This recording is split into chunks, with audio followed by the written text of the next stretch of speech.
Bonjour tout le monde. Alors dans cette vidéo nous allons traiter en fait une partie très intéressante de chimie organique qui est en fait la stéréochimie. Mais tout d'abord donc je me présente, je suis donc El Roslani Mohamed, docteur en chimie organique et professeur universitaire contractuel.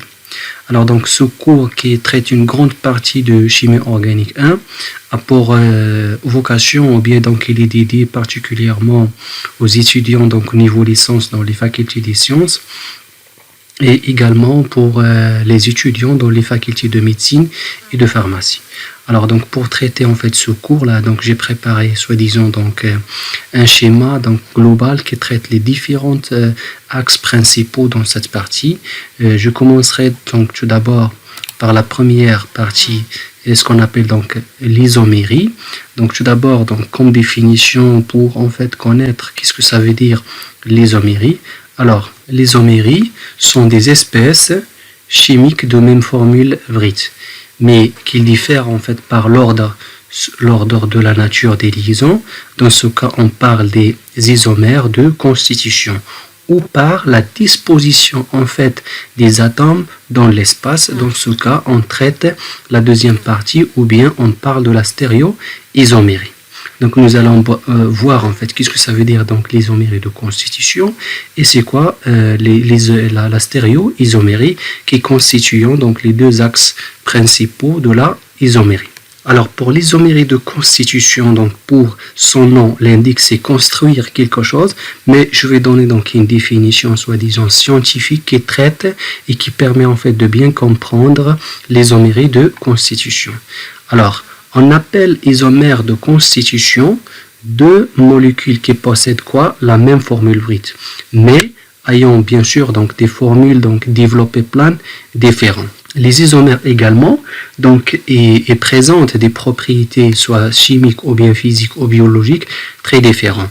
Donc et pour classer en fait ces isomères, donc on les distingue en trois types, lesquels donc nous avons l'isomérie de fonction, d'accord, et l'isomérie de position et l'isomérie de chaîne.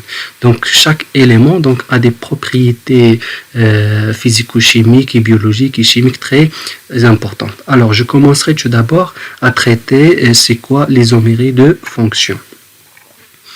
Alors pour l'isomérie de fonction, comme il est bien clair dans cet exemple-là, la première condition qu'il faut, c'est la formule vrite. Donc les deux éléments, si vous calculez en fait le nombre de carbone, d'hydrogène et d'oxygène, donc vous allez trouver qu'il est compatible. Ça veut dire qu'ils ont la même formule vrite. Et ce qui est différent, c'est toujours en fait la fonction. Donc le premier exemple, donc il porte soi-disant donc une fonction cétonique, mais le deuxième donc il porte une fonction aldéhyde. Donc ce sont des isomères de fonction. Alors pour le deuxième exemple donc qui est en fait l'isomère de position, donc ils diffèrent par quoi? Par la position de la fonction, mais ils ont toujours le point commun qui est la formule vrite. Donc si nous remarquons très bien que nous avons la fonction alcool ici en position 2, mais pour cet exemple nous avons en fait l'alcool en position 1, donc ce sont clairement que ce sont des isomères de position. Contrairement donc à ce qui était observé pour l'isomère de chaîne, donc comme son nom également donc l'indique, la chaîne c'est la chaîne carbonée ou bien isomère de squelette, donc on peut l'appeler également. Mais quelle chaîne? Mais c'est la chaîne carbonée, Alors donc ils ont également donc la même formule vrite, mais ils diffèrent par l'arrangement ou la structuration des atomes carboniques qui constituent la chaîne carbonée. Donc si nous remarquons que cette chaîne donc elle porte 4 atomes de carbone, donc ça veut dire c'est le butane, donc c'est un alcane, mais pour son isomère elle porte 3 atomes de carbone pour la chaîne principale avec une ramification, on l'appelle donc méthylpropane, donc ce sont des isomères de chaîne. Donc voilà donc en ce qui concerne en fait le premier volet principal de l'isomérie ou bien dans la partie la plus importante en chimie organique qui est la stéréochimie. Alors concernant le deuxième volet de l'isomérie qui est la stéréoisomérie, donc afin de comprendre également qu'est-ce que ça veut dire donc la stéréoisomérie comme une définition bien détaillée. Alors les stéréoisomères, ce sont également des isomères qui ont la même formule développée plane, mais qui diffèrent par l'arrangement spatial, ça veut dire la disposition en fait géométrique de leurs atomes. Donc on peut dire que comme bref définition que ils diffèrent par la représentation 3D, trois-dimensionnelle des molécules ou bien des atomes qui constituent donc l'exemple ou la molécule étudiée. Il existe certainement donc différentes manières en fait de présenter ces stéréoisomères dans l'espace. Donc nous citons les différentes représentations spatiales. Donc la première représentation, ce qu'on appelle donc une représentation perspective ou cavalière, et également donc cette représentation perspective, ça concerne particulièrement donc les composés cycliques. C'est la forme chaise qui permet d'étudier la stabilité en fait de ces éléments en se basant sur les liaisons équatoriaux et les liaisons axiaux. Nous avons également une autre présentation, ce qu'on appelle la représentation projective. C'est la projection en fait des différentes liaisons dans l'espace. Donc il y a des liaisons qui sont dans le plan, et des liaisons qui sont en avant et des liaisons qui sont en arrière. D'autres représentations, c'est la représentation de Newman. Donc son principe, c'est en fait la position de l'observateur, et ça se base sur la double rotation ou libre rotation au cours de la liaison carbone-carbone, et ça permet d'obtenir donc différentes conformères. Il y a également donc une autre représentation, c'est ce qu'on appelle la représentation de Fischer. Donc il y a certaines règles en fait à suivre afin de passer donc à une représentation soi-disant projective à une représentation de Fischer. Il y a également l'observateur, ainsi de suite. Alors, pour traiter cette partie de la stéréoisomérie, donc il est également subdivisé en deux grandes classes. Donc il y a l'isomérie de conformation et l'isomérie de configuration. Qu'est-ce que ça veut dire donc l'isomérie de conformation? C'est on passe de l'atome de l'un à l'autre par une simple rotation, comme j'ai indiqué en fait dans la représentation de Newman, autour bien sûr d'une liaison simple. Ça veut dire une liaison sigma. Donc cela, pour faire des rotations, ça ne demande pas donc une grande énergie. Ça veut dire c'est pas un grand effort. Donc ça, c'est ce qu'on appelle isomérie de conformation, parce que nous obtenons donc plusieurs conformères avec des rotations de 60, ça veut dire des angles de 60, et nous obtenons donc plusieurs en fait conformères. Alors l'objectif en fait de ces conformères, c'est de construire donc un diagramme d'énergie afin d'étudier la stabilité de ces différentes molécules.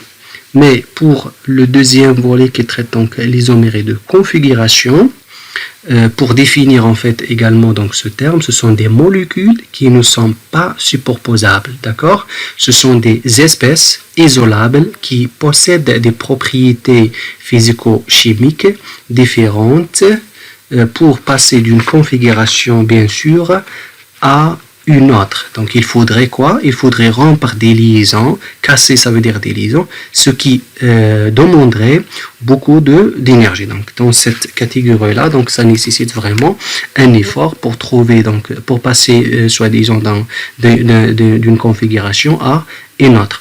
Mais également cette isomérie de configuration, donc il est subdivisé donc en deux grandes classes.